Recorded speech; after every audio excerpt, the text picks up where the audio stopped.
I need it to be somewhat stressful to be able to hold my attention and for it to be interesting. That's a blessing and a curse. I've looked at it in terms of how it is genetically, in terms of the brain. It's, for me personally at least, it's a very fast, aggressive metabolism of dopamine. So basically I'm bored at baseline and then I'm at peace when I'm stimulated. So what would you say for guys like me, and I know you meet them like sort of, it's hard for me to say this stuff, like high net worth individuals, probably older guys, more older than me. What's left, bro? Yeah, and it's that stuff's tricky because when again, coming back to putting positive spins on social media people, there's a clip of Andrew Tate where he says that, and I'm paraphrasing it, I'm probably going to butcher it, but unless he's doing something that is like extremely physically stressful, he's painfully bored.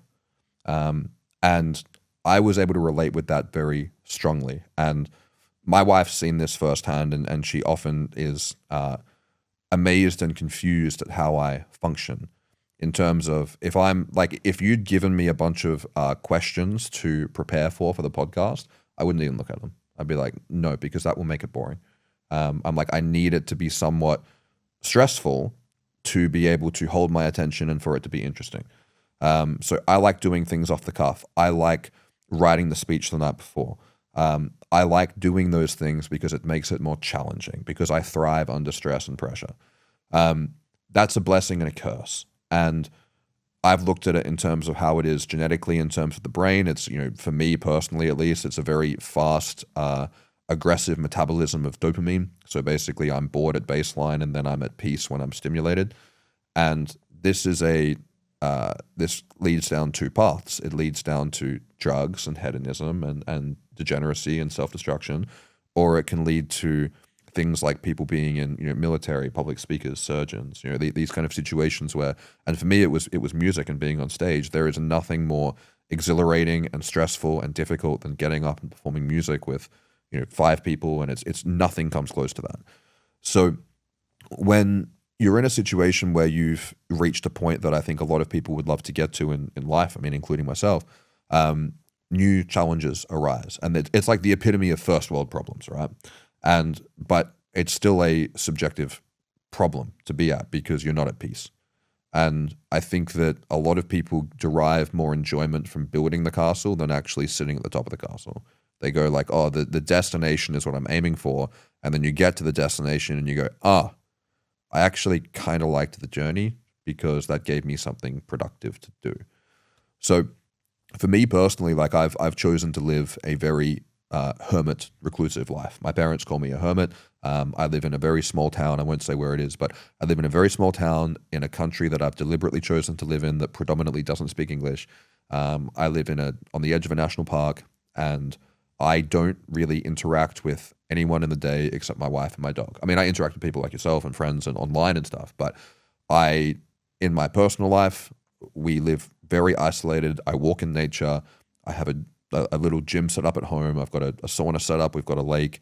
I spend all my time in nature. And I got to a point through doing a lot of therapy with psychedelics, namely ayahuasca, where I realized that in my life, because I went through such a difficult, horrifically, I wouldn't say it was an acutely traumatic period because it was drawn out over multiple years, but because I went through something that was so difficult that brought me to my knees for a long period of time, and that I was able to struggle and rebuild from that, I've been through my chapter of stress in life that for me now, in terms of what I'm seeking peace.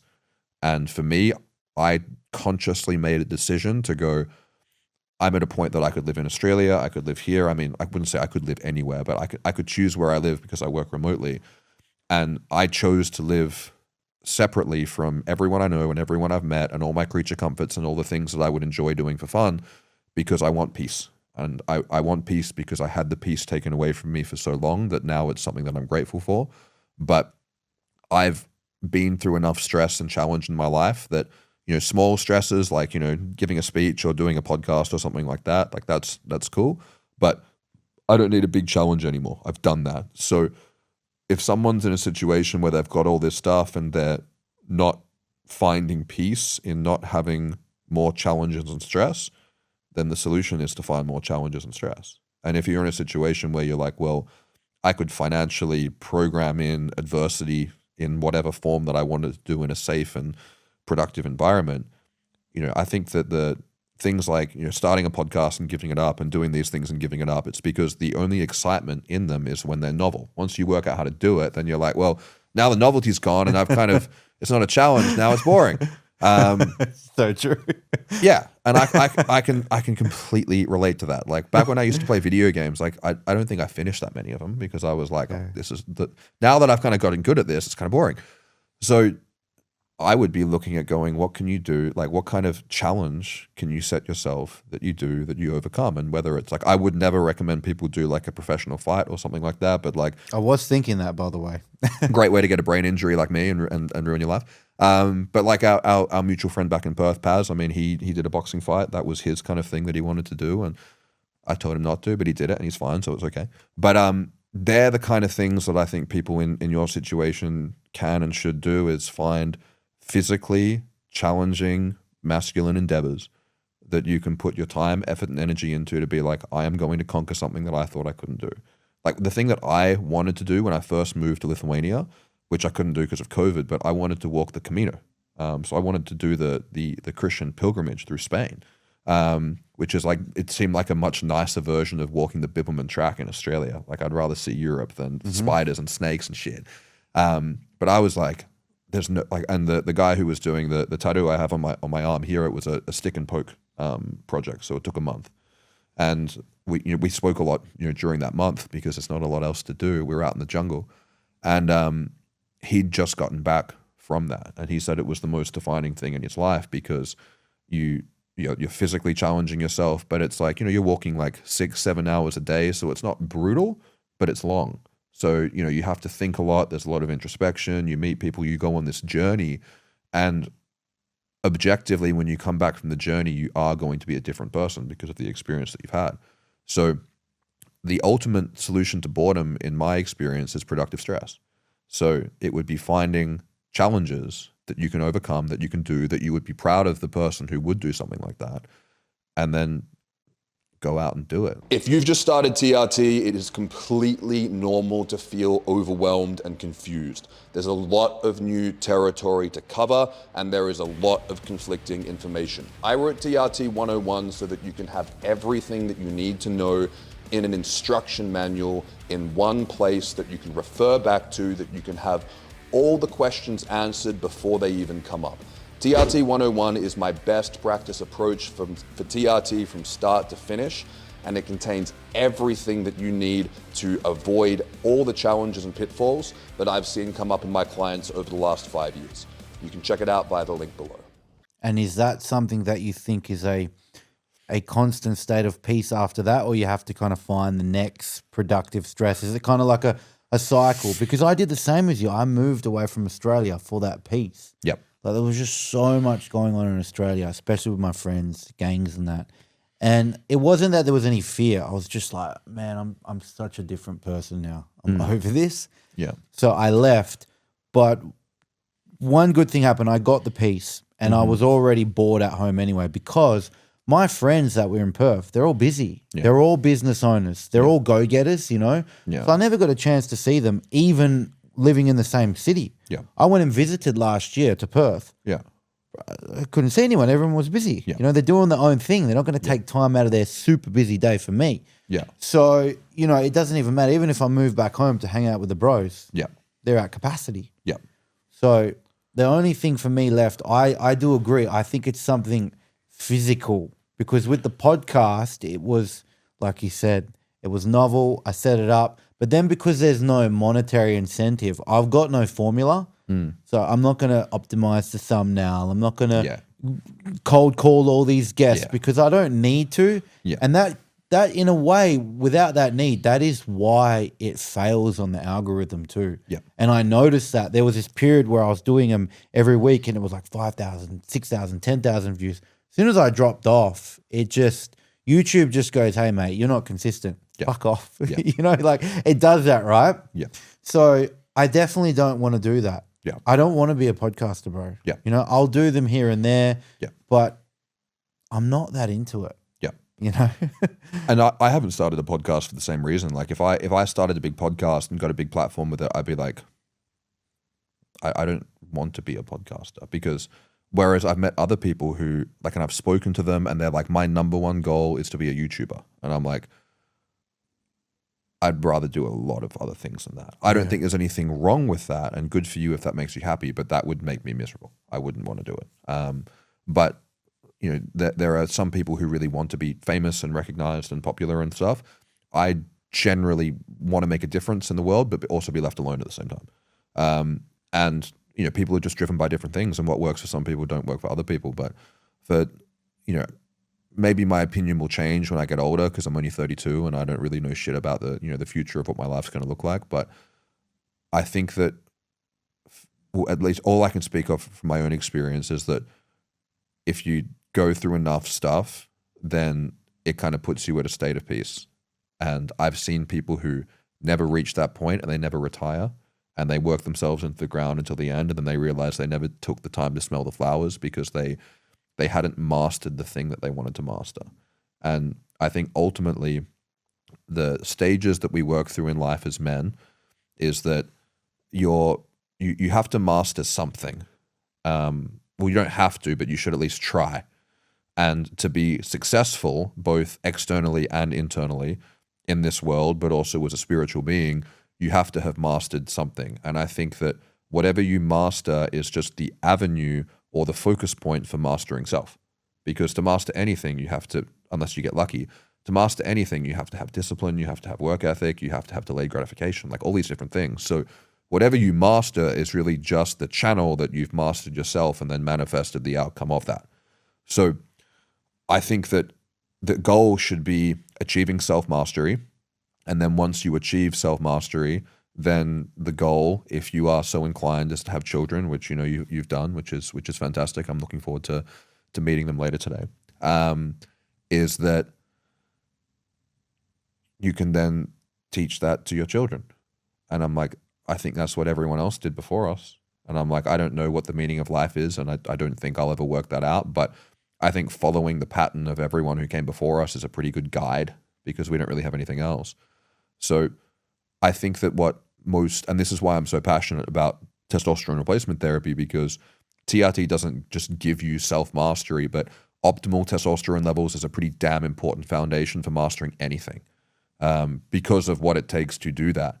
So I think heading down a path of mastering self is really important. And I think that if there's excess boredom, there is a lack of productive stress applied into meaningful things. And I think that if you've already achieved comfort financially and you're not someone who's really wanting to be a YouTuber, then that would be the most superfluous waste of time.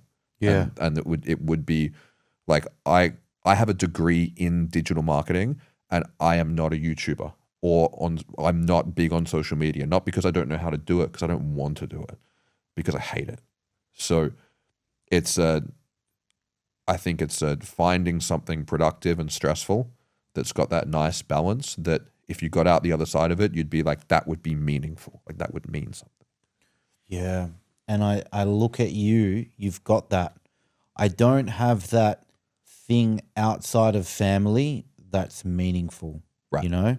And I feel like when I look at people like yourself or others that seem fulfilled, at least how I perceive them, your Hubermans or Joe Rogan, they've got either this hobby or they're famous for something other than the car or the watch. Do you know what I mean? And that's something that I've noticed across the board, because, you know, if someone said to me, Daniel, you're going to be famous for curing this one thing, I'd be like, I think I can sit well with that. Right. But if someone goes, you're going to be famous because you bought all these, you know, things, Lambo, watch, everything, you marketed it, you followed the formula on YouTube and you got famous, I think, no. Yeah, definitely. My wife measures the success of my career by how many babies I've helped make, not how much money I've made. Nice metric, man. I like that. Yeah. And I was very privileged to grow up in, you know, what we call the Golden Triangle in Perth. Yep. And one of the things that I often see happen with that is that people don't have the drive to make money because they've always had it. And I've never had the drive to make money either, which again, that's one of the, I was the level of blessing that I had in terms of being born into this vessel with my parents and how they brought me up. I mean, in hindsight, I had the best childhood ever, which I'm not bragging about it. I'm very grateful for it, and I'm very aware of it. Is that my parents were both working. So my mom and my dad worked equally hard, in terms of their careers, and I was primarily raised by my mother in a lot of ways. She spent more time with me, and she worked in the not-for-profit sector. And she always measured the success of her career by what she had achieved in terms of the impact that her work had had on like domestic violence victims and Indigenous Australians. So if I call her, because we speak on the phone all the time, I probably speak to my mum probably for like an hour a week, sometimes more on the phone.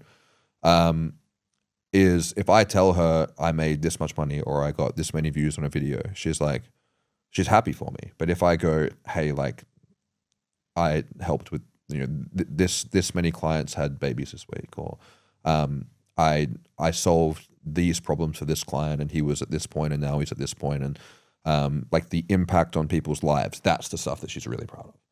And so for me, like in terms of how we're conditioned and how we're programmed, like I was always programmed to be like, make the difference and do the right thing in the world, and then the finances will come from that in a way that is proportionate to the impact that you're having in the world.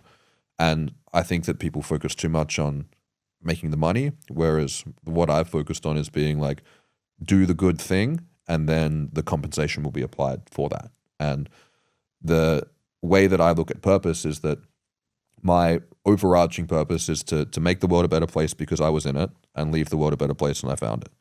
And I feel like that if I die tomorrow, which would suck, I feel like I've done that. Like I'm good. So I'm not going to like retire tomorrow, but like because of the lives that I've impacted and the good that I've done, and also like the knowledge that I've left behind, which is why I wanted to write the books and put the content on YouTube, which I know it'll probably get lost in the noise in the future, but I also know it's there for the people who will find it and look for it. I'm like, I'm good. Like I'm good with where I'm at, and I've written one more book which is coming out soon. It's just getting edited at the moment, and then I'm doing some masterclasses this year. And once I kind of finish up that section of creating professional, I don't want to say content because that sounds like vlogs, but like when I've made these educational materials, I feel like through the work that I've done with like your child and other people's kids as well, in terms of helping with fertility, I'm like, I'm good as long as I'm nice to people and have good values and look after my wife and behave in a way that someone with good morals should do. I'm like, I feel like I've achieved that purpose, and that helps me sleep more than melatonin does, CBD, magnesium, anything else. Is that when I lay down at the end of the day, I'm like, what I did, I'm tired because I applied myself to the maximum capacity that I could, and what I did with that capacity had a positive impact on the world. Daily injections are ideal because this gives you ultra stable testosterone levels.